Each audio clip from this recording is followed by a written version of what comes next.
Au Maroc, le suicide a tout le temps fait partie des tabous. On n'osait même pas en parler et l'on en dissimulait les cas. Prohibé par la religion, l'acte est aussi répréhensible par les coutumes de la société marocaine. Cependant, ces dernières années, quelques cas de suicide ont choqué l'opinion publique, mais ont aussi permis d'ouvrir le débat sur le suicide. Pour avoir plus de réponses sur ce sujet, nous avons rencontré l'association Sourire de Reda, qui, à travers ses fondateurs et son comité de jeunes, fait un travail d'écoute et de prévention auprès des jeunes. On pense à s'enlever la vie. On peut penser à s'enlever la vie quand on arrive à un degré de souffrance intolérable. Quand à la limite, on ne se sent même plus vivre.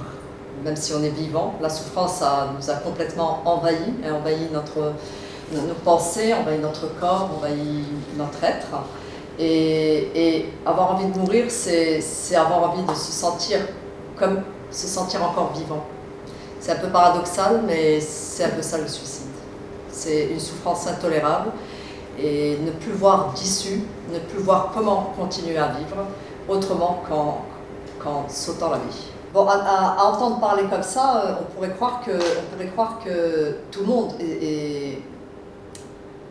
peut passer à l'acte, peut se suicider ou peut penser au suicide. On souffre tous à partir du moment où on est vivant, à partir du moment où on est un être humain. On a tous des épreuves.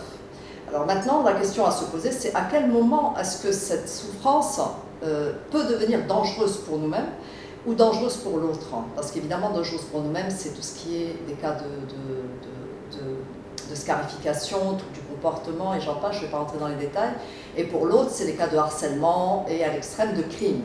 Donc à quel moment est-ce que cette souffrance que l'on ressent est à prendre en considération comme pouvant être dangereuse? Et c'est là qu'il y a 3 paramètres essentiels pour commencer à repérer une souffrance qui risque de basculer vers un drame.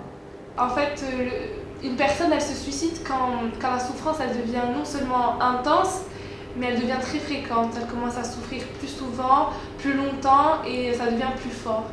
Et donc, on va dire que ces 3 combinés font qu'une personne passe à l'acte quand une petite souffrance vient dans sa vie, on va dire, ce qui fait déborder le vase.